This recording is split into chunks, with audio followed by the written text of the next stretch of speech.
From the heart of Broadway, broadcasting across the nation and around the world, it's The Late Show with David Letterman. Tonight, Tom Hanks and music from Two Doors Cinema Club. Plus Paul Schaefer and the CBS Orchestra. I'm Alan Calder. And then, drummer and backup vocals for rock and roll's The Truants, David Letterman.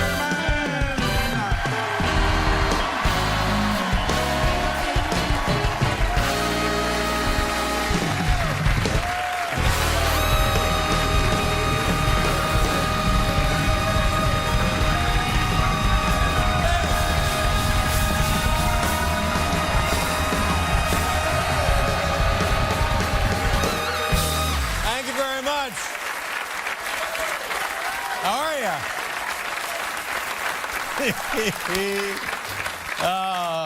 Welcome to the show, everybody. And big news here at CBS over the weekend. It was announced that I'm renewing my contract here at the television. So,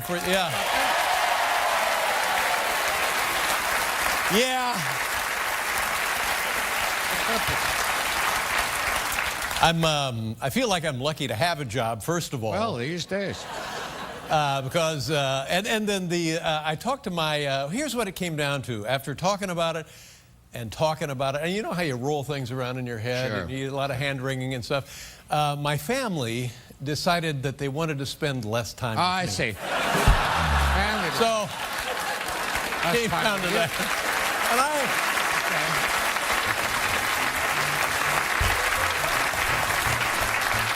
And you guys like football? You like the professional football?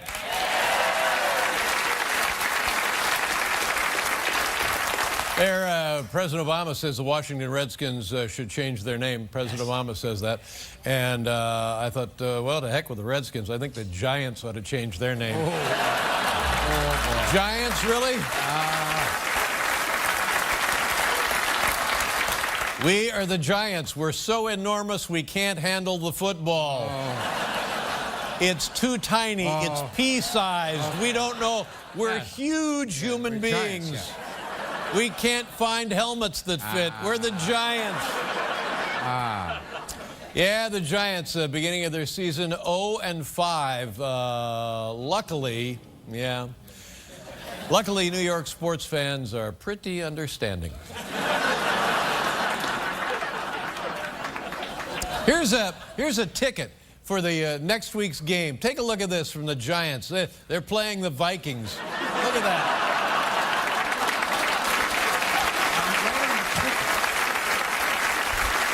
Right on the ticket. This always, you know, the government shut down, right? There's no I've government. heard about it. And so this made me happy. They're the printing Bureau of Engraving and stuff that puts out money. New $100 bill. Anybody seen the new $100 bill? How many of you have never seen a $100 bill? Oh, cut it out.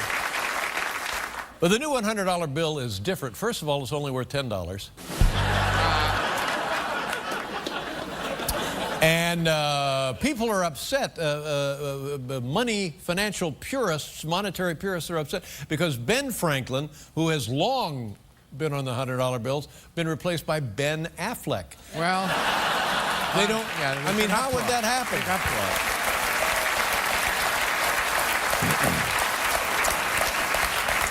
You find yourself confused and you don't understand stuff? Are you like that? I'm always confused. I don't understand stuff. But we have a segment now from CNN that should clear that up. In fact, it's not CNN, it's MSNBC. You see, I was confused about that. Yes, The segment is MSNBC, that clears it up. MSNBC, that clears it up. I hope this does clear it up. Take a look.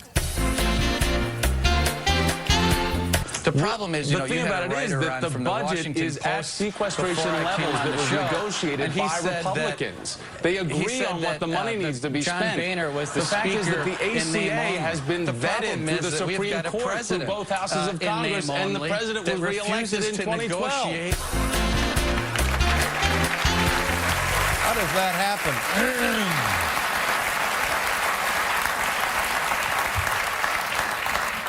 Hi, Dave. I'm a government official. Really? Is everything okay? I'm afraid not. We're going to have to shut you down. Oh, no. Why would you have to shut us down? Because you, David Letterman, are a national treasure. What? Laugh, you idiot!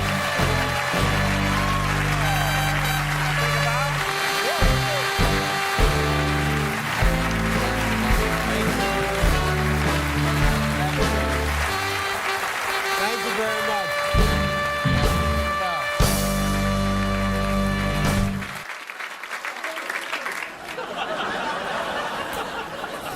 You know who's on the Today Show singing and twerking and hopping around and stuff? Yeah. Miley Cyrus. Yeah. Well, nice to see that she's getting some attention, isn't it? But no, the rumor is, and maybe Paul knows more about this, that Miley Cyrus is pregnant. Do you know anything about that? Is that what? Really? That's the rumor. That's what we're hearing. Yep. Yeah. So that means now, ladies and gentlemen, she's twerking for two. Working for Tara.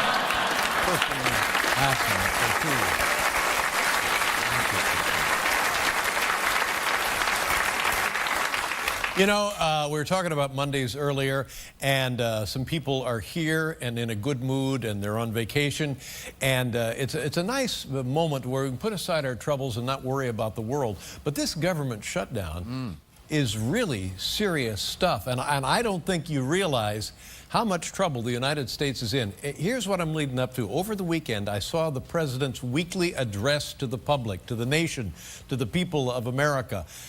Man, it doesn't look good. Did anybody see this? Let me show it to you. This is to give you an idea how bad things are. This is the president's weekly address to America. Look at this. First, here's what the Affordable Care Act means for you. If you're one of the vast majority of Americans who already have health care, you already have new benefits you didn't before. See, it's the wolves. See the wolves howling? Look, everybody, it's Paul. I hear it too. Good evening, everybody. Thank you very much, Paul. On the program tonight, ladies and gentlemen, Tom Hanks is here. That's all you need to know. We'll be right back, everybody. We're ready to go with the top 10 things you don't want to hear from your iPhone.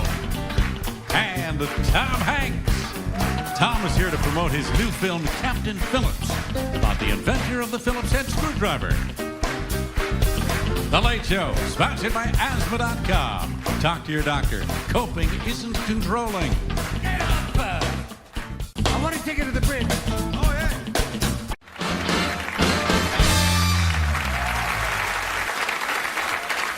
Ladies and gentlemen, here's tonight's top 10 list. Let's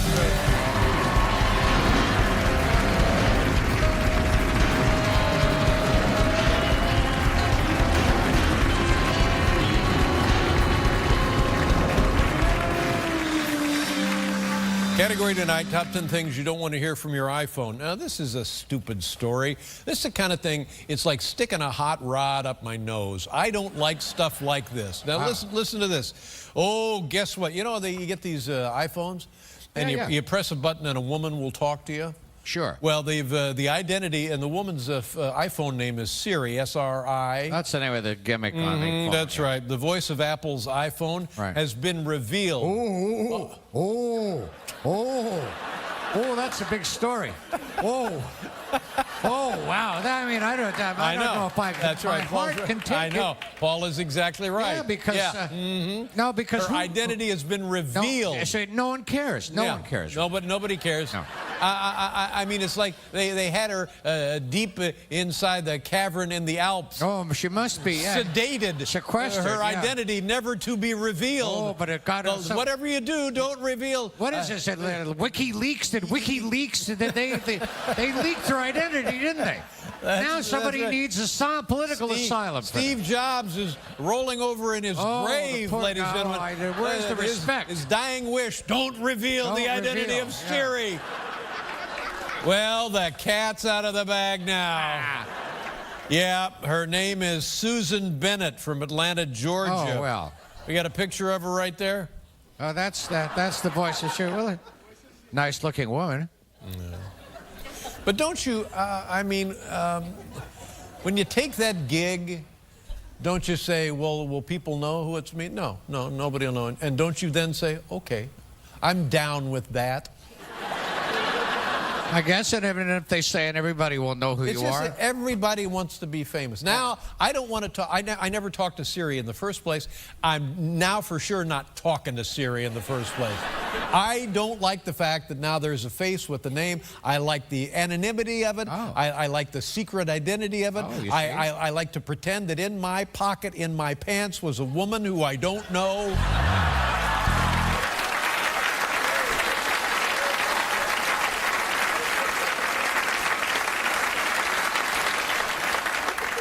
And they don't talk to you. Have you noticed? Have you tried to talk to Siri? No, I don't have Siri. No, doesn't talk to you. What do you mean it doesn't talk to you? Oh, well, we were doing a little experiment and we punched in a thing and all she would tell me was the number of donut shops in my area. And then I would say, do you like donuts, Siri? Nothing. Yeah. So she doesn't respond, really. No. Not to everything you say. Get me Susan Bennett on the phone now. Yeah, I'd like to. Find out if she enjoys donuts. Anyway, things you don't want to hear from your iPhone. You ready, Paul? Okay, sure. Okay, Ready. number 10. What do you want now? All right, you don't want that. Oh, this is an audio Yeah, iPhone. we actually hear. Oh, so you don't need me at all. Oh, apparently she was kind enough to record the list for us. Susan Bennett? Yeah. What did they go to some little some crevice somewhere A cave in the in Alps. Ontario and find her? Yeah. I had her sequestered away. Yeah, How no. did they find her? I don't know. She's recorded this for us. Yeah. The actual Susan That's Bennett. right. So you don't need me. All I do is read the numbers. Well, that's all. Yeah. Now, may we start over? Okay, we're honored to have her with us tonight. Yeah.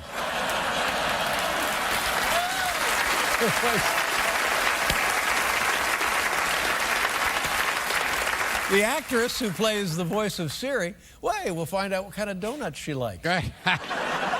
Things you don't want to hear from your iPhone. And now, ladies and gentlemen, the voice of Siri, Susan Bennett from Atlanta, Georgia. Here's number 10. What do you want now? Number 9. It's been months since you've touched my home button. Oh, that's naughty.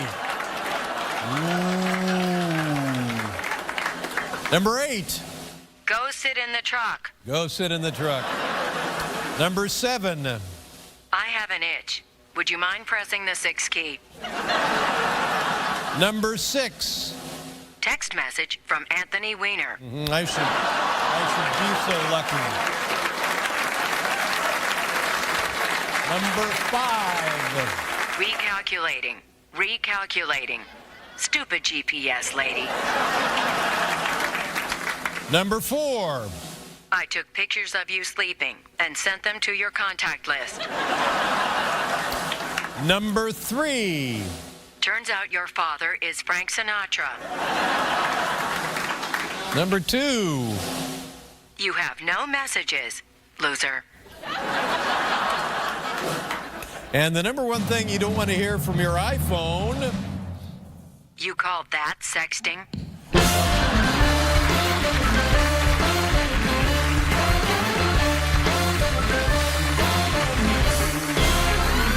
Yeah, there you go, ladies and gentlemen. All the way from Atlanta, Susan Bennett right there on your iPhone. We'll be back with Tom Hanks, everybody.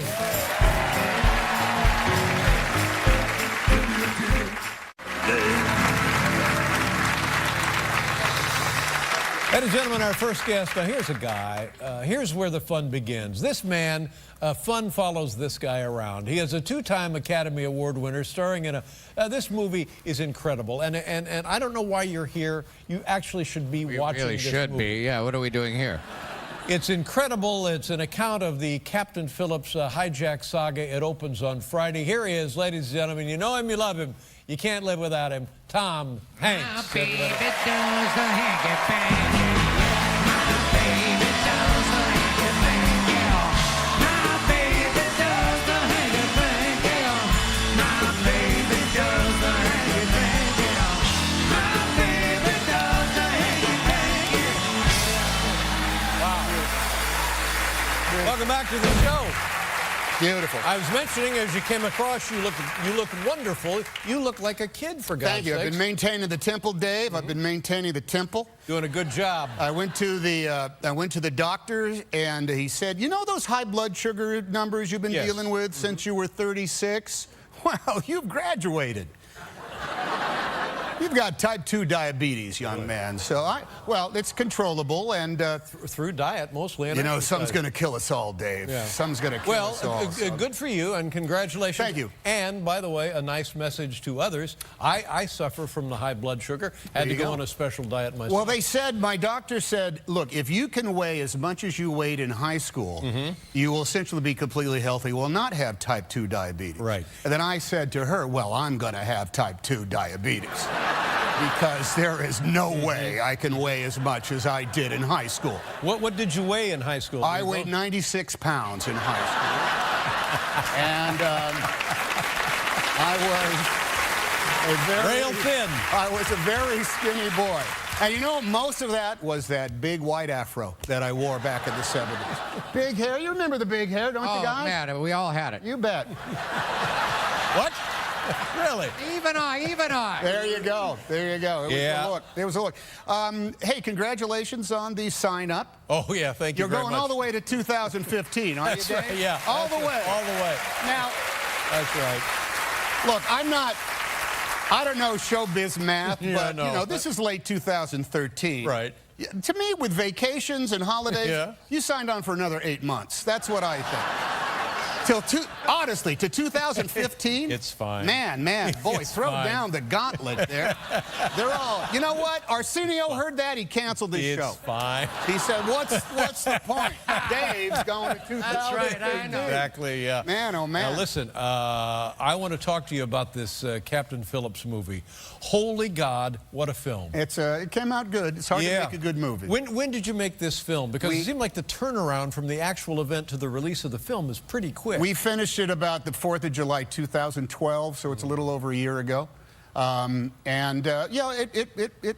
I guess the studio bought the rights up pretty quick, and there you go, lickety-split. Tell me about the cast playing the Somali pirate. Okay, all right. These are my good friends, Barkhad, Mahat, and Faisal. Two guys named Barkhad. It's not like one guy named Barkhad. Right.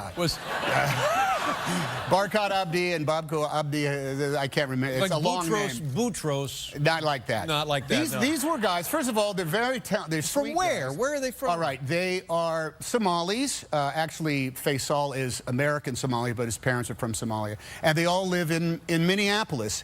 And they were the big Somali community that, like, you know, like how in New York you have Chinatown, Little Italy? Yes. Well, in Minneapolis, you got Little Somalia. And you could go there and eat. And it's actually a very vibrant community. And these guys were sitting at home one day, Barkhad Abdi was, who plays the captain. Musi. And he was watching the news, and this thing came on the news, casting call, Somalis wanted for Tom Hanks movie, which is hilarious because I was sitting at home in L.A., and this thing came on the TV. Movie stars wanted for Somali movie. And so we both answered Isn't that interesting? the thing. And out at the parking lot was Ben Affleck, George Clooney, Well, that's where they belong. Matt my Damon. friend. We were all lining up. They belong in the parking lot. But I got the part. Yeah.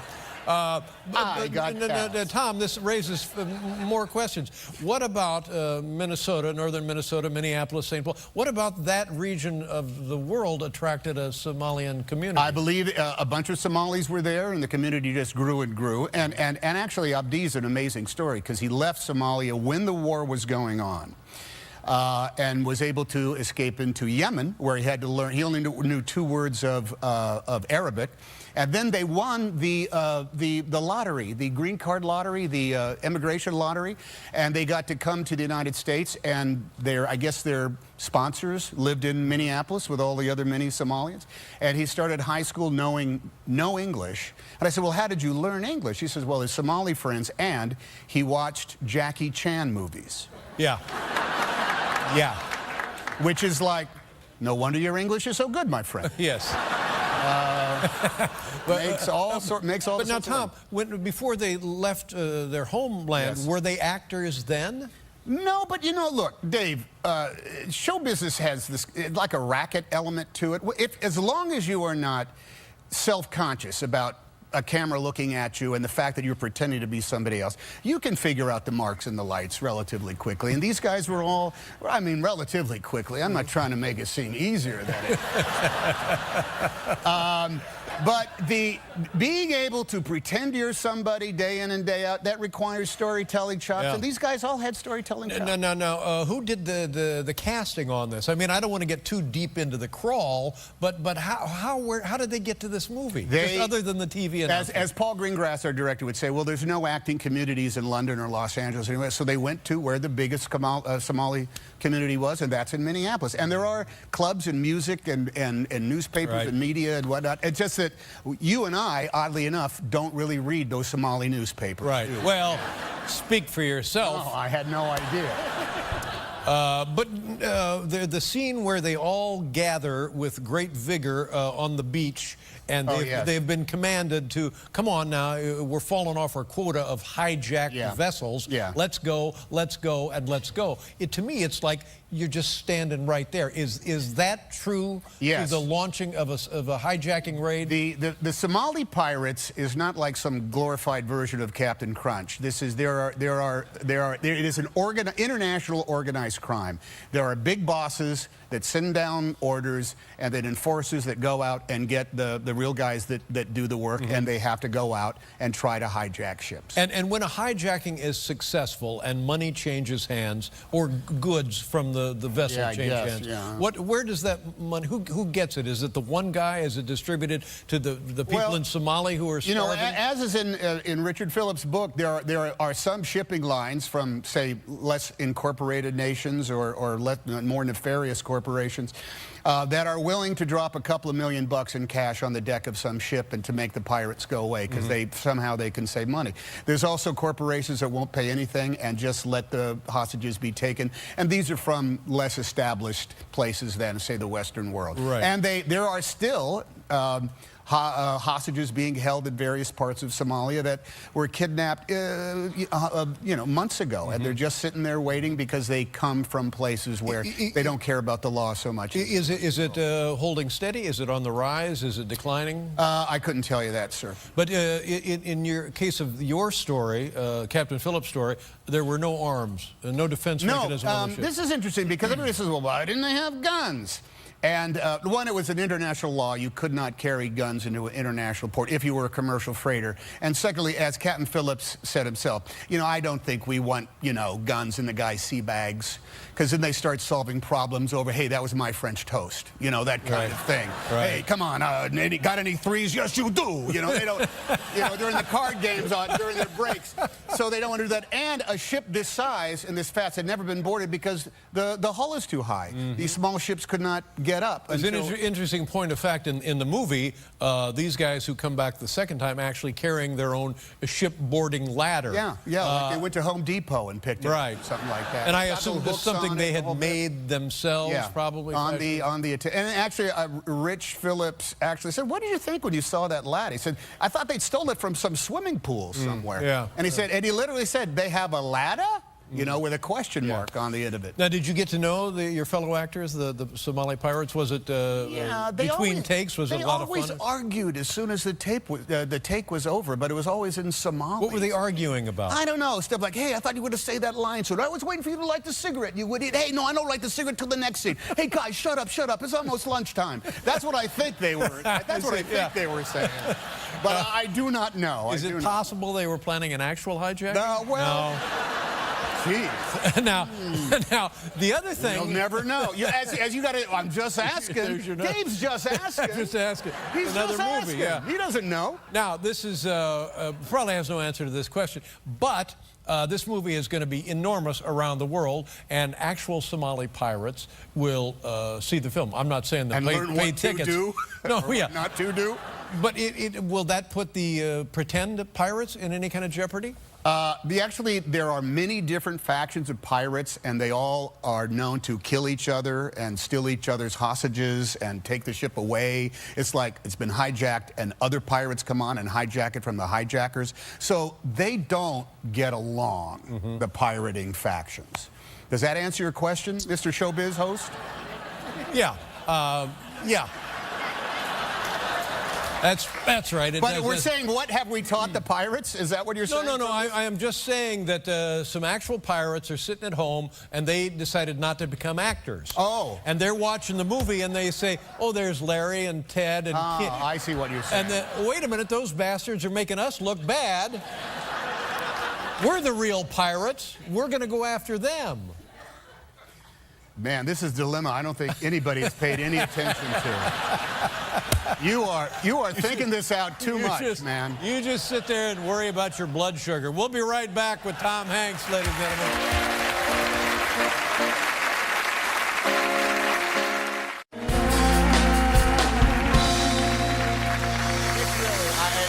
You know, like I say, I joke. It's hard to make a good movie, but it's hard to make a good movie. Now, you mentioned Captain Phillips. Richard Phillips? Richard, he had this. This is how he got his wife, his pickup. Hey, hi, I'm Rich. No. See, and that, which does not work for me. No. I can't. Actually, it can. I believe you're married. I've been happily married for 25 years. I use it on my wife. It worked once. Now, That's what kind all of I a guy is he?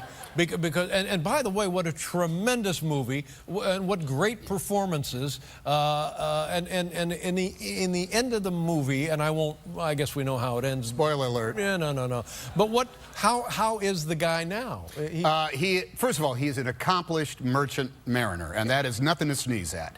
He went to the academy, studied for years, and he has had high seas adventures brought about by Mother Nature and chemical fires and things like that. And he in the movie, he's portrayed as a guy who kind of knows what to do if you're being attacked by pirates. There is a training, I guess, and some protocols that you have to know. Yes, he does. And he was the captain, so it was his responsibility.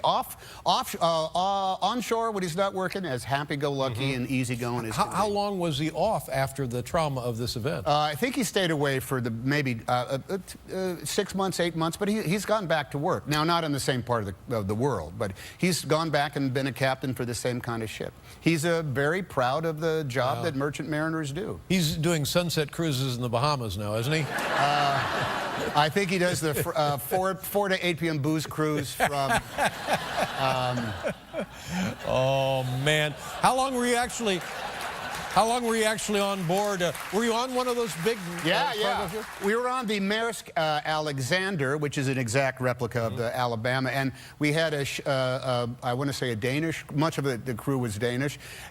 There's a lot of Filipinos and people from all over the world, right. and they were fabulous as far as teaching us the procedure of how to be on. Were you actually at sea? Yeah, we were. We were off Malta.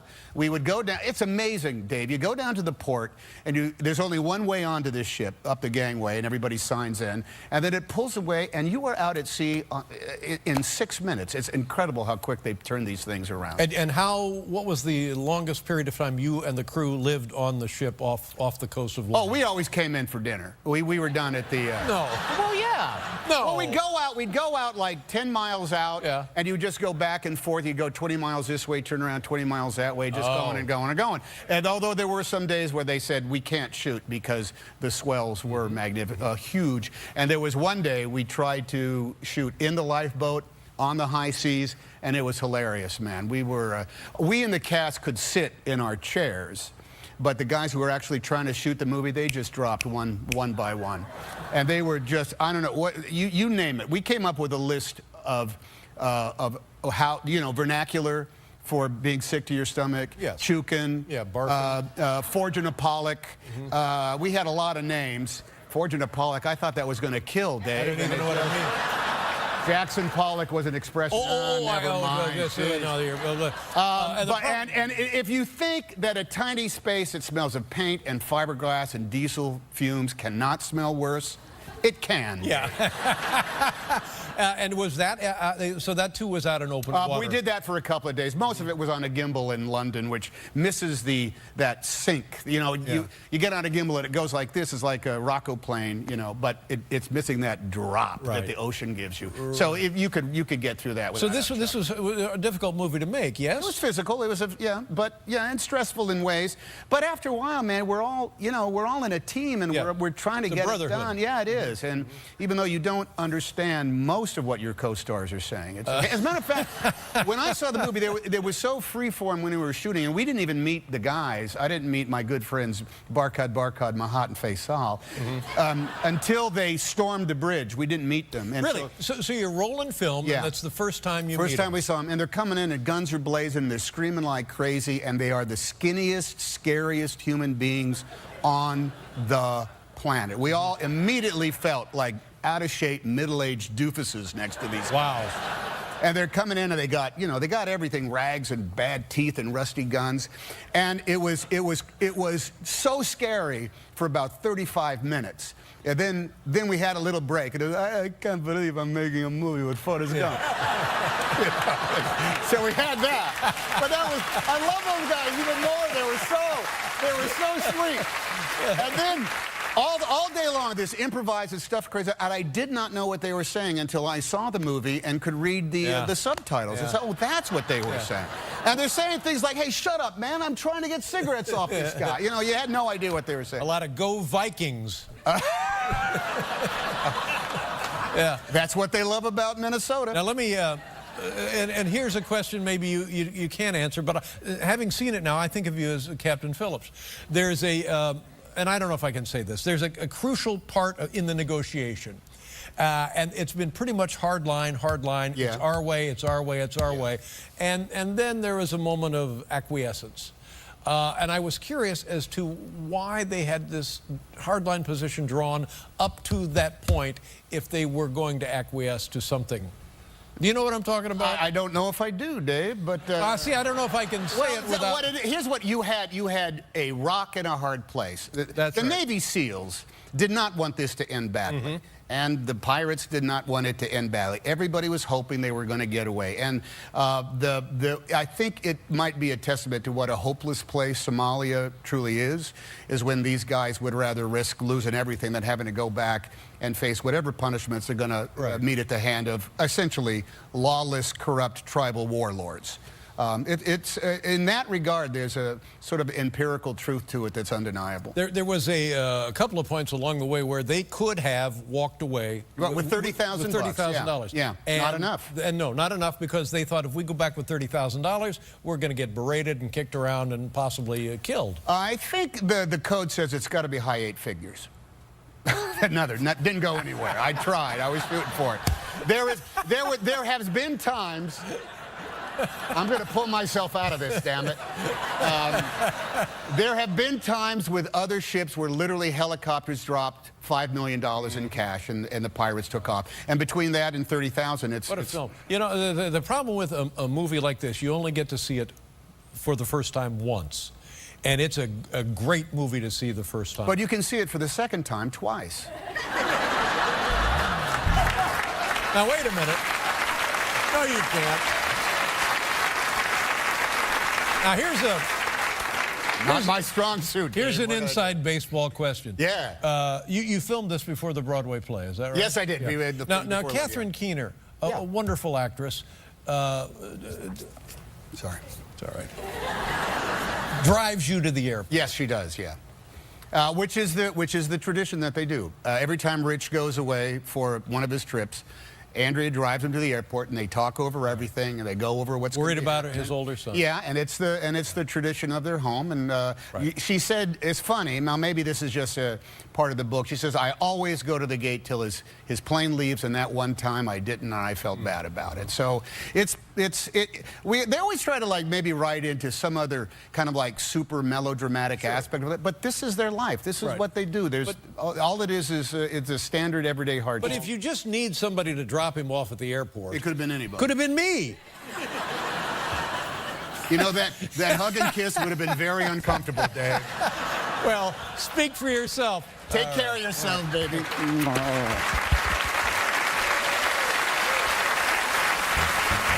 We'll be right back with Tom Hanks, ladies and gentlemen.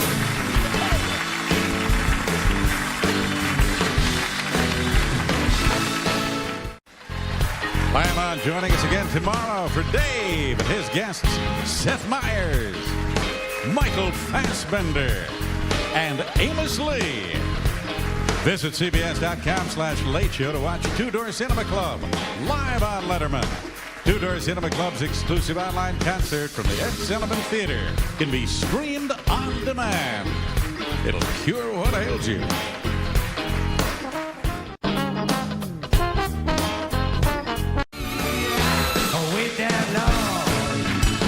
And it just petrified me. Yeah, so much. I don't like it. I was so No, just getting off the chair. I was petrified. Yeah, I don't Sorry. like it either. Yeah, hi. Sharing our fears, anyway, our hopes and fears. Yes, it was quite a film. Do we have a clip? Maybe we'll take a look at a clip. Sure, you How betcha. long is this movie? It's 2 hours and 20 minutes. It goes by like that. It goes by like It goes that. by pretty quick, I think. Now, I know in your filmography you've made, I don't know, 60 movies, 65, Sure. 100. Yeah, why not? And it's impossible to say, oh, I like so-and-so better than so-and-so and so-and-so better, but this has to be one that's near and dear to your heart. They're all and great soul. adventures, and you always have a moment where you see them and you go, man, that's better than I ever imagined. How many times have you seen the film now? I've seen it once. Seen it once? Yeah. I saw it cut a long time ago, but I just saw it recently. You know, it's a little tough to see movies I mean, they'll be on cable after a while, and I'll turn them on for like 36 seconds, and I'll say things like, Thursday it was raining. I just had an argument with my son, and I don't want to see. I remember what was going on when we shot this Isn't that crazy? Yeah. Because what you try to do is remove that altogether. It's do it. disbelief, suspend everything, but yet when you see it, it brings you right back to your daily, right that day. daily mundanity. Is that a word? Sounds good to me. Yeah. Let's ask Siri. He's funny, ain't he? By the way, Yeah. I didn't realize that the government had shut down Monday top 10 rehearsals. When did that? Is that a Ted Cruz No, thing? they did. They did, and it's a small sacrifice for the freedom of this great republic. That's right. Greatest nation in the world, right? Now, there. we have a clip. This is going to be exciting to see this clip. It's Captain Phillips. The streets will be empty. Hospitals will reschedule surgery. Births will be delayed because people will be going to see Captain Phillips. It opens on Friday. Tom, what are we going to see here?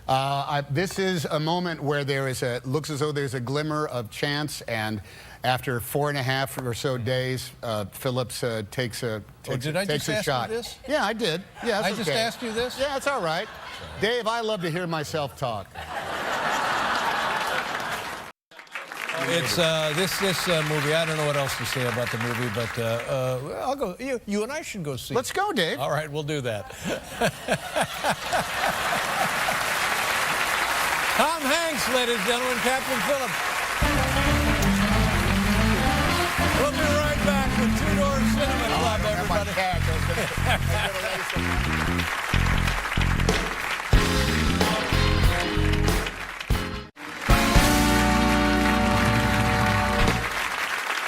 Ladies and gentlemen, our next guests are a popular band from Northern Ireland. It's their most recent EP right there. It's entitled Changing of the Seasons. That's exactly what we're doing right now. Please welcome Two Door Cinema Club. Really? Hey, there you go. Thank you, gentlemen. Thank you very much. Good to have you here. Nice to meet you. Thank you for being here. Nice job up there. Two Door Cinema Club, ladies and gentlemen, from Northern Ireland.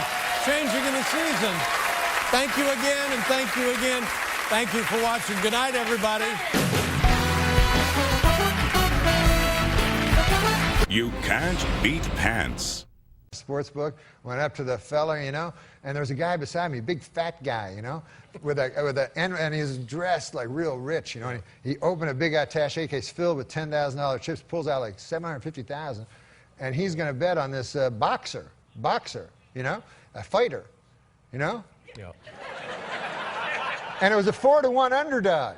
So I said, I'm not going to bet my baseball bet. I'll just bet on this 4-to-1 underdog, you know? He must know something. Yeah, because this guy must know something. He's probably in the mafia.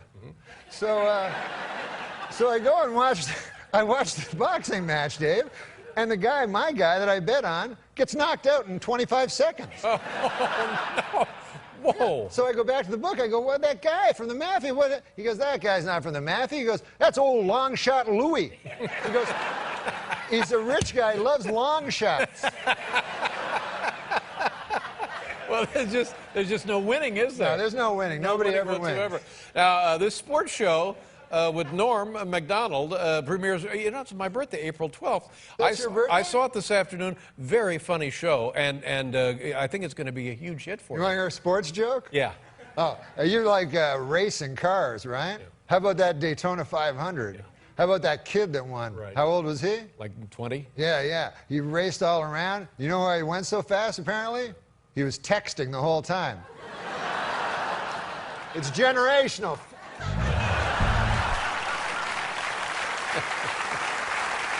The show premieres April 12th on Comedy Central. Sports show with Norm Macdonald.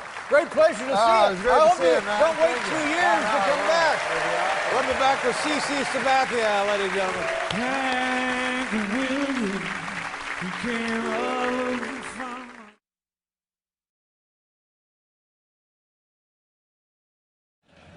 Our first guest is one of the, this guy is actually funny. There's no two ways about it. Any way you look at it, up, down, left, right, he's funny. Wake him up in the middle of the night, he's funny. Drive cross country with him, he's funny. Fight him, sparring session, he's funny. Have him come visit you in the hospital, he's nothing but funny. He'll be at Greenwood Village, Colorado on April 24th and 25th. Ladies and gentlemen, it's Norm Macdonald. Come on, Norm.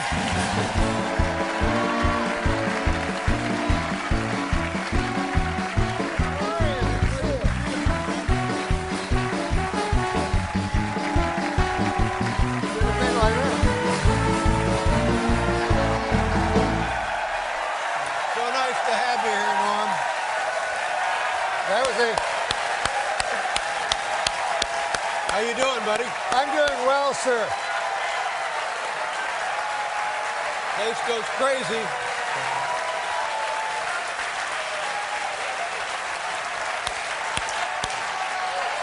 Oh, okay. Hey. Have I been funny so far? more than funny, my friend. All right.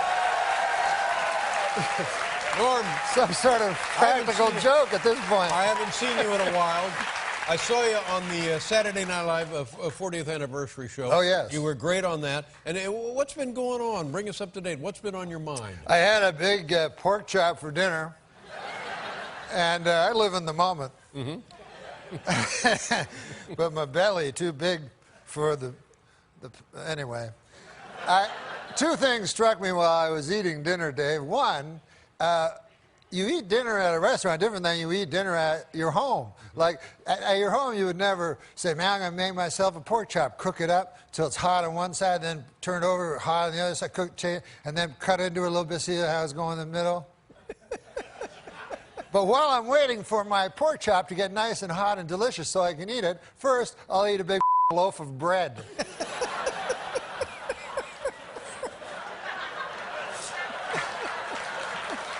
So that's at home. Yeah, that's at home. Get 20 or 30 pats of butter. The other thing I noticed is dessert. Now, in the old days, dessert, the waiter would come to your table and go, what do you want for dessert, an apple pie or a cherry pie? Oh, yeah. You go, I'll have a cherry pie. Sure. Or an apple pie, it don't matter. No reason to divide the audience this early. No, that's right. You don't want to do that, no. But you would order your pie, and you'd eat it, and everything would be fine on earth. Yeah. Nowadays, it's all different. Guy comes, he's got a big tray. Oh, yeah. He had a canted angle, every confection known to man. Sure. Suddenly, his tone changes. It's not like the pork chop anymore. Some kind of sexual undertones going on. He's like, you like this? You're like, I don't know. What is Do you like decadent things? Yeah. You're like, not that much. Oh, yeah. Once in a while, I guess. Yeah. May I tempt you, please? No, I'm a fella, you're a fella. Yeah. It's embarrassing a little. A little bit. Now, Norm, I don't know your age, none of my business, but let me just ask you this. Are you at that age when you start to notice your age is bringing different things to the party? Oh, yeah, I don't remember nothing no more. I used to remember everything, man. Remember all the presidents? Having trouble with the... All the prime ministers? Well, from Sir John A. Macdonald right up through Stephen Harper. Canadian prime ministers, sure. But now I can't remember. And, you know, as an actor, it's hard, I've heard.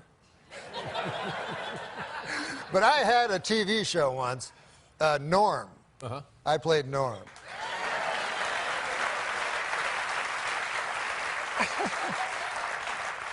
That was the one time I was not funny. No, No, it was a fine show. But we had a great actor on it, and his name was Jack Warden. You remember Jack Warden? Of course I remember Jack My Warden. God. Yeah, great actor. You remember?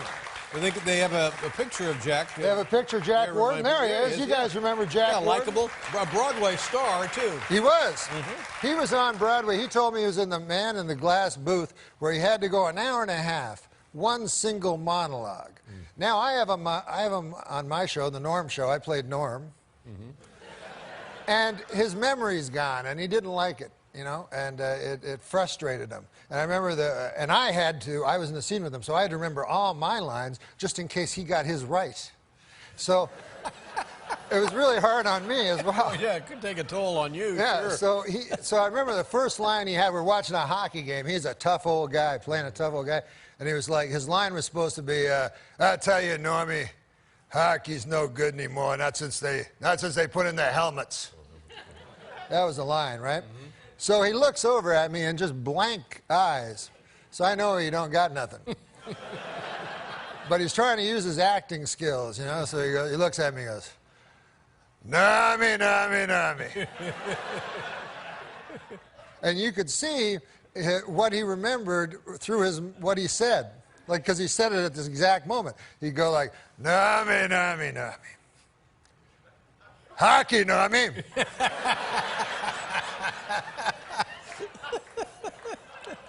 Hockey, Normie.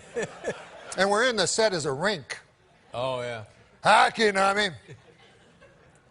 I'll tell you about hockey, Normie. I'll tell you, it's no good anymore, Normie. You know why it's no good anymore, Normie? I'll tell you right now. Normie, Normie, Normie. That was cut.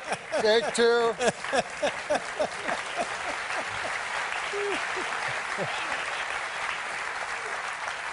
I really appreciate you coming on here tonight. I don't know if you've heard, but I'm not going to be around much longer. Yes, I'm I leaving know, this and show. I understand there's only 12 shows left, and this may be my last appearance. Well, I hope not, but...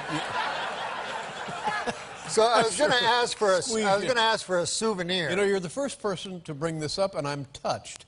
And I want to say to you, Norm, as a friend and as somebody I have admired your entire career, whatever you want is yours. Except, Todd, you're not giving up the sweatshirt, are you? Anything you want.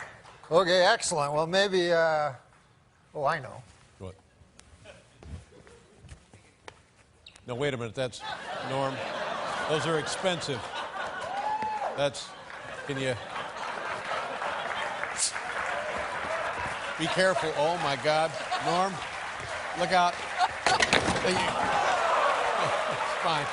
That's fine. It's still under warranty. Okay, we'll be right back with Norm Macdonald, ladies and gentlemen.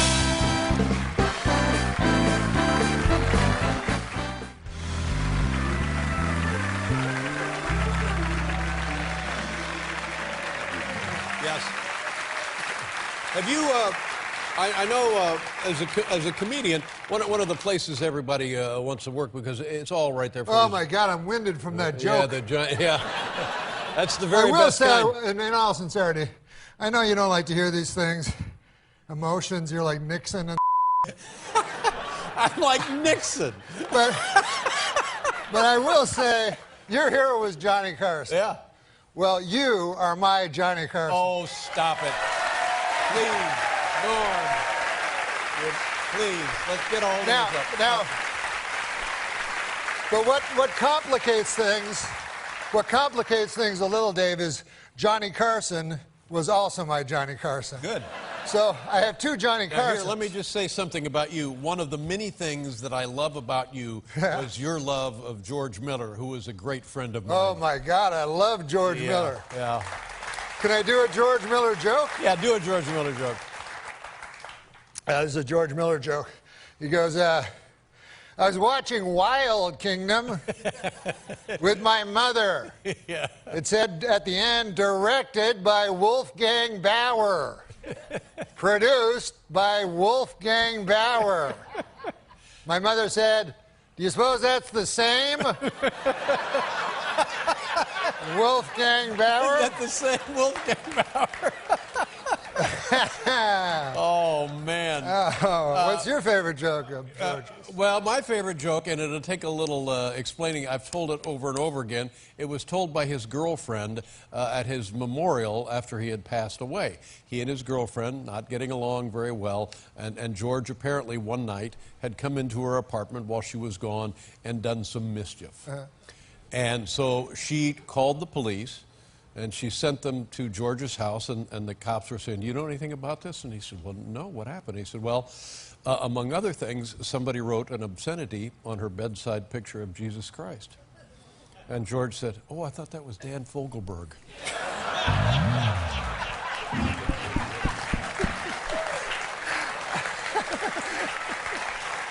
It's strong, huh? Sure. There's a passing resemblance, no question. Yeah. So anyway, when you're in Las Vegas. Las Vegas, the oddest slogan I've ever heard. What happens in Vegas stays in Vegas, they say. Of course, it's not true. You can't kill a person and leave. They'll follow you across state lines and bring you back, and you'll face a jury of your peers. So I said, what does that mean? What does it mean? Like, what are they getting at, you know? I started ruminating about it. I whittled. I started whittling. Oh, you whittle? Yeah, when I ruminate, I You whittle. whittle and ruminate. I whittle. Hand in hand. And I said, what does that actually mean? What happens in Vegas stays in Vegas. And it came to me in a sudden. What it means is you can have sex with a prostitute in Las Vegas and she will not tell your wife. They're very discreet in Vegas. They're not like these gossipy small town whores. You know.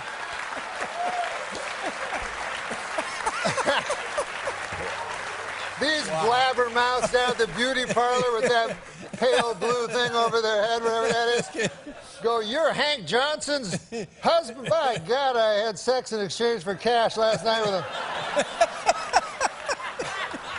Small world. Yeah, in exchange for cash. Now, Norm, it's baseball beginning, and Bob Uecker. The great Bob Uecker. A great catcher, a radio announcer now forever for the Milwaukee Brewers. Funniest man in the world. Very, very funny guy. And is a Dirty, and he talks dirty. Is that a fact? Swears all the time. But you guys are pals? Yeah, I love him. That's him. great. What do you... First met him at Arizona at a spring training game, and I had just gotten a show, the Norm Show. I played Norm. Everyone's talking about it. So Bob Uecker said, hey, man, what are you doing now? So I go, oh, I got a show in and Bob Uecker, had already was on a successful stand-up show called Mr. Belvedere, which starred Christopher Hewitt, who studied at the Oxford Academy, as Mr. Belvedere, the butler to Bob Uecker's character. So I said, I'm doing a show, the Norm Show. I play Norm. And he said to me, he goes, hey, man, you know Belvedere? So I go, no, I don't know Belvedere. And he goes, oh man, great guy. He big fat guy, but still nice. And he goes, I'll tell you something about Belvedere you might not know. I go, what's that? He goes, he loves fried mozzarella. I go, oh, how do you know that? He goes, well, in the back of these TV shows, they have little things where you can get food, and they have a little stove, you know, with a skillet. And man, I'd put mozzarella on there, and I'd feed it to him. And then one time I got called into a big meeting, and all these muckety mucks were sitting around. They said, you got to stop feeding Belvedere. And I said, man, he likes it. Wow. Now, what is the... But I will tell you, one time I was with him, he did not swear. The only time that he did not, you know, compulsively swear. And we were playing golf at Troon in Arizona. And it was kind of a wistful moment. We got to the ninth hole, and he looked out, and there were about 4 guys and 2 women. They were looked like real estate people, you know. And he looked out, and he goes, oh man, he goes, the desert is one of the most beautiful places in the world, Norm. Man, you know, you look out there at night, and it's just so kaleidoscopic, man. You can't help but believe in God. You know, it breaks my heart when I see these people putting up condos and you know, just condo after condo over the most beautiful thing in nature. And then he looked at me, and he realized, I think, that he hadn't said something dirty in a while. So he said, or maybe it's a What?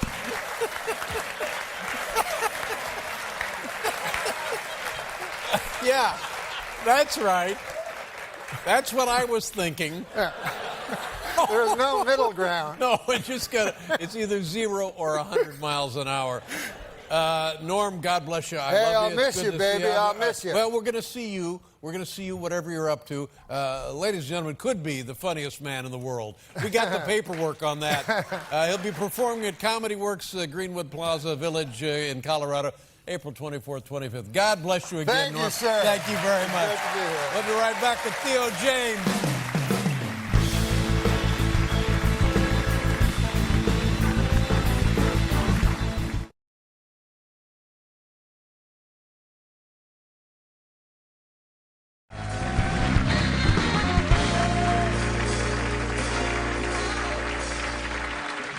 Ladies and gentlemen, this is something exciting. Our next guest made his stand-up debut. I did not remember that. This man began his television stand-up debut with us 25 years ago. Didn't know that. I week. didn't know that. Very talented actor. Nobody funnier. Ladies and gentlemen, Norm Macdonald.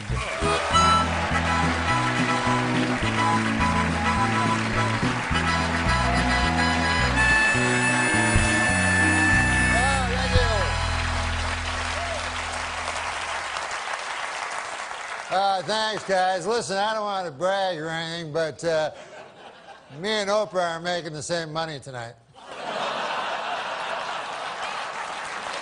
But the show has loosened up considerably. I noticed I was watching Oprah and Dave talking about weed and booze. And I don't do either of those. The hardest drug I ever did, LSD. And I remember I was a kid, I was like 16, and I remember they warned me, they said, hey, you gotta be careful with that LSD on account of you can get a flashback. 10 years can go by, 20 years, 30 years, and a flashback will happen. So I thought, hey, that seems like a good deal. You know, you tell me I buy a drug for $5, I eat it, I get high, and then 20 years later I get high again?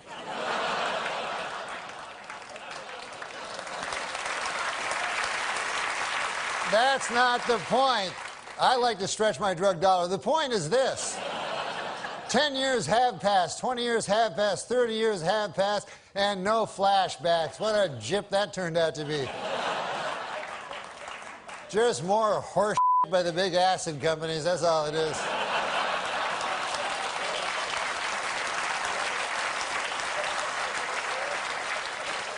But I can't believe it's been a quarter century since I made my television debut. It was all different back then.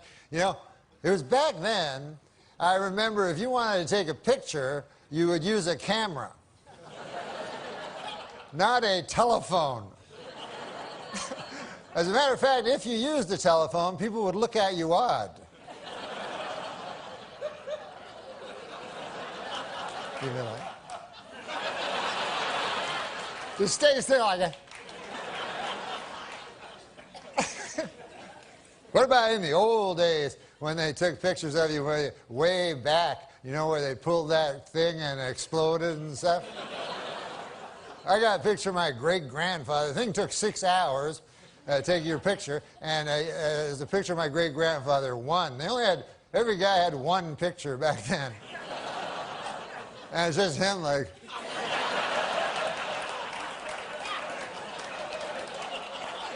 I gotta get back, feed them hogs. Who's gonna feed the hogs? Somebody gotta feed them hogs. Now, in the future, of course, it'll be different. 50 years from now, people will be going like, hey, you want to see 100,000 pictures of my great-grandfather?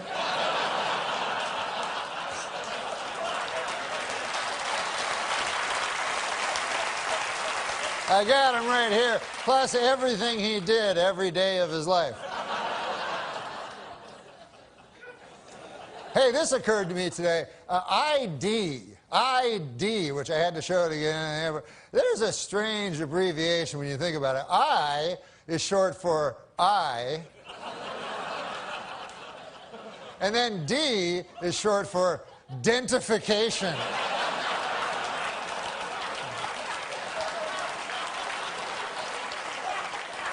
They could have split that one up a little better, you know? But I watch the TV, I watch the news, make you afraid, the news, you know? Put all these stories on, Iraq, Iran, North Korea, you know, try to scare you, you know? But does it ever really scare you? Like, you ever wake up in the middle of the night, North Korea!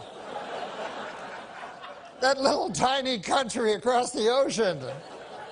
I wonder if they'll get me.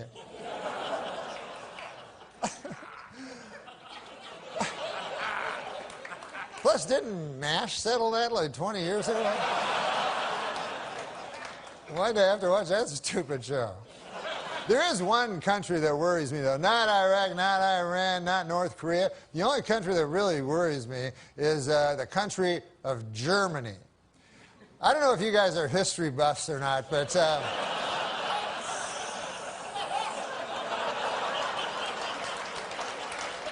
in the early part of the previous century, Germany decided to go to war. And who did they go to war with? The world. It had never been tried before. And so you figure that would take about 5 seconds for the world to win, but no, it was actually close.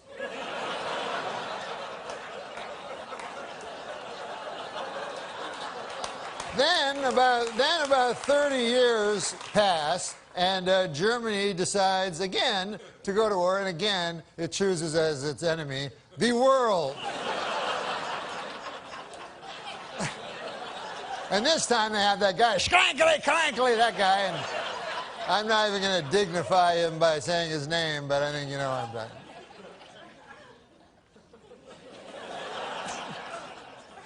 But you'd think at that point the world would go, listen, Germany, here's the deal. You don't get to be a country no more on account of you keep attacking the world. I mean, what do you think, you're Mars or something? Anyways, listen, folks, this will be my last time on the David Letterman Show, I understand. And you guys, we all know that David Letterman was the greatest talk show host who ever lived. But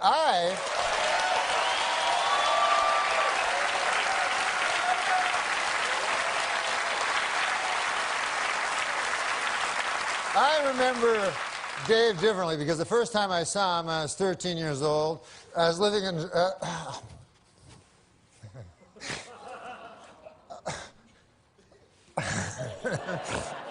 I was living in Toronto, Canada, and I went to a talk show they had there. And David Letterman was the stand-up comedian on the show. And I loved stand-up.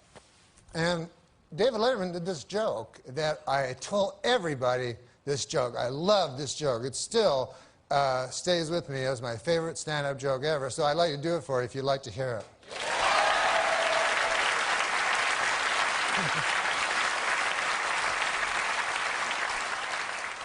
He goes, I was on the street the other day, and I saw a garbage truck, and on the back of the garbage truck, there was a small sign that said, "Please do not follow too closely." Another of life's simple pleasures, ruined by a meddling bureaucracy, ladies and gentlemen.